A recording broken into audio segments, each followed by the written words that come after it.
People who have been on game shows and won, what did you really win and how did it help your life? I won the top prize, $500, on a quiz show called Inquisition. This was around 1999. The check arrived right before my car registration was due, which was helpful because I had just lost my job. I remember that show. The Inquisitor was effing creepy. I won a few thousand on Jeopardy a few years ago. It allowed my wife and I to finally go on a honeymoon 2 years after getting married. Maybe not life-changing on a grand scale, but definitely made our lives a bit better. Awesome. Any good Alex Trebek memories? Please don't make me cry, I'm already teary. I won the showcase on The Price is Right. It was the spring break episode, so it was only college students. It was my senior year of college. Winning a new car and a bunch of other stuff made the last semester of college awesome. It's been 9.5 years and I still drive the car. So I guess it's changed my life in that I've never had car payments. What were the taxes like? Had to pay tax on the value of all the prizes as if it were income.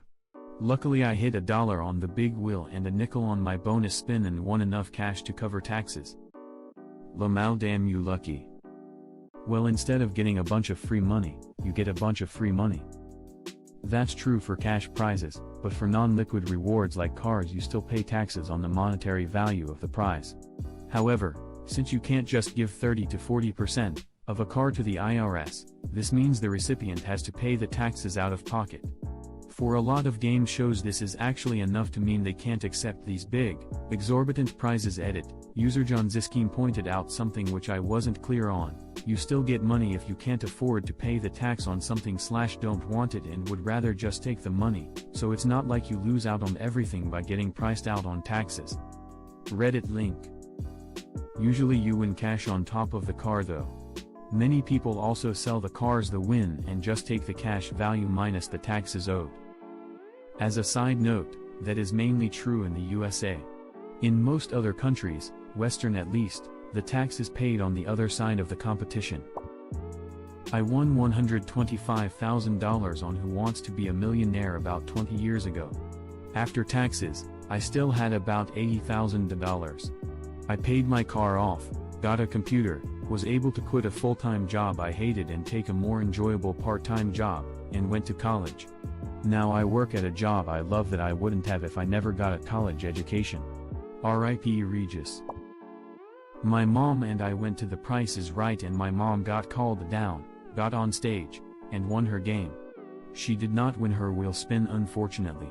But she won $10,000 cash from her game, so that was pretty good. Can't complain about winning a bunch of cash. I think about 30 to 40% went to taxes. That's a damn nice win. What a fun experience that must have been.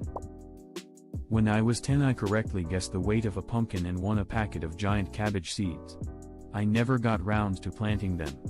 Life has been downhill ever since that peak. Dude, when I was in first grade our teacher gave us the same fun game. Problem was, she never thought anyone would actually get it right, which I did, so she didn't even have a prize. I was always salty about that. I was on Let's Make a Deal in 2016 and I won a new car. It was actually perfect timing because my old car was on its last legs and I had started saving for a new one. Then I won a new one and the money I had saved paid the fees and stuff. I won the car in August but didn't actually get it until November when the episode aired, but they drove it to my apartment and had me sign the deed and it was all pretty painless. I had heard rumors throughout life about winning on game shows costing you and things like that. I guess because I already had some money saved for fees and taxes it ended up really painless. Got a brand new car, worth $16K for about $3K in fees and stuff. Totally worth it and would totally recommend it. Here's a tip, if you ever go to one of those game shows that pick contestants out of the audience, they have a producer briefly interview everyone, usually in groups, beforehand, and as long as you're lively without being theatrical, and seem interesting without being crazy, you have a good shot at being picked. When the producer was interviewing the 20-member slot of audience members I was grouped with, he asked everyone their name and what they did and one interesting fact about themselves. And one random guy who desperately wanted to be on TV started doing the worm there in the interview area. You could immediately see on the producer's face that though he was forcing laughter, that's definitely not what they're looking to put on TV. Loose cannons are a big no-go. I would have loved to see the worm dude. Haha, does the worm please stop that? So there's a traveling version of The Price is Right called The Price is Right Live that travels around Canada and the USA doing shows that are much crappier than the one you see on TV. They came to my hometown and I was given a ticket to it on my 23rd birthday. 1,000 plus people in the audience, and I get called down. I bid on this 6-slot machine worth $375 to get on stage, then I went on stage and won a trip to Vegas, all the while the host, who was just some overly tan dude I'd never heard of before, kept telling me to show some excitement. The audience sang me happy birthday as I walked off stage, which was nice. Then I got mauled by a crowd on the way out of the building because I had a very distinctive sweater on and was recognized by pretty much everyone.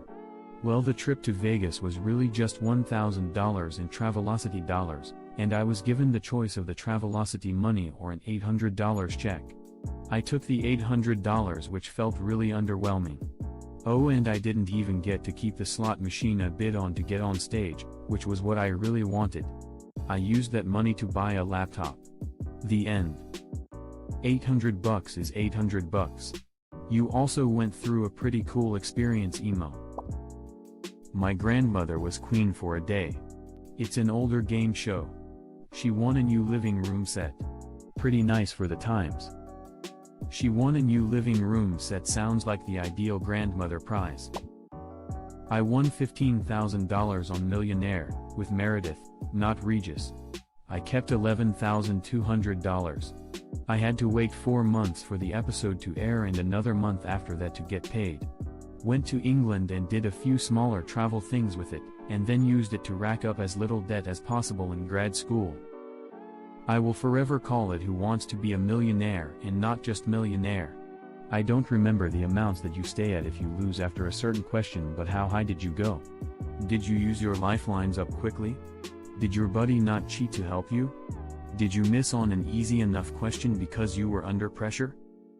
I quit on the 10th question, which is one of the safe questions. I was making very little money at the time and told myself I would play a super conservative game.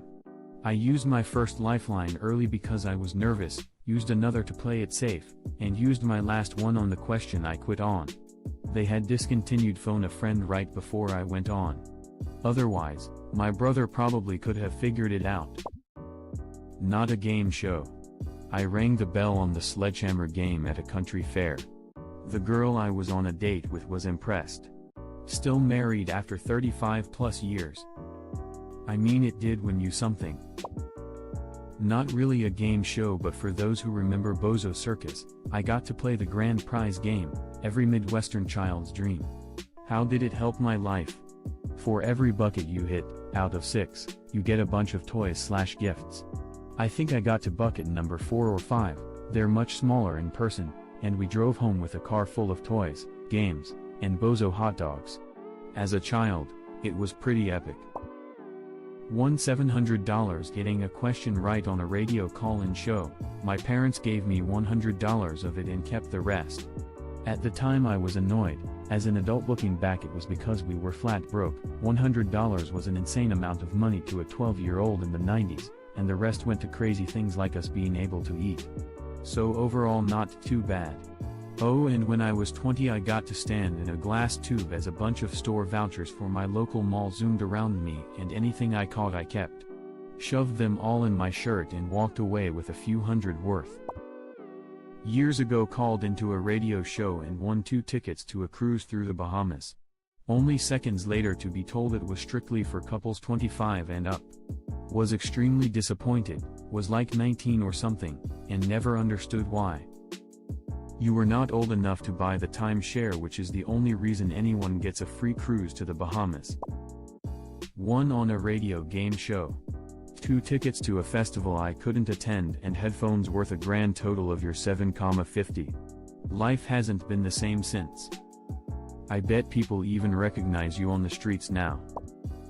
I won so many times on a Sunday morning oldies trivia contest that they finally made a rule that you could only win every 30 days. The strangest thing I won was a pair of cowboy boots. And I didn't want to be a cowboy. A friend of mine won one of the last episodes aired of The Weakest Link. It was an episode where they were supposed to be lookalikes of the host. She won 100K.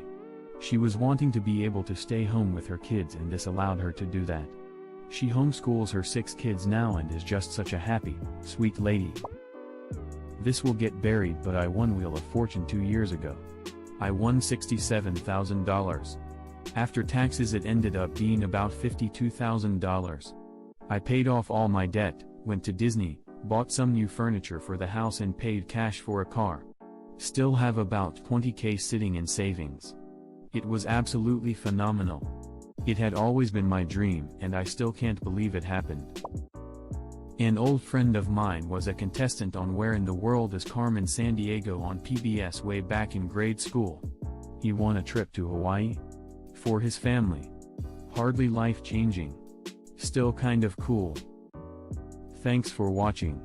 Comment on what you think was the best part of this video. Subscribing and hitting that notification bell on YouTube is a great way to get our content.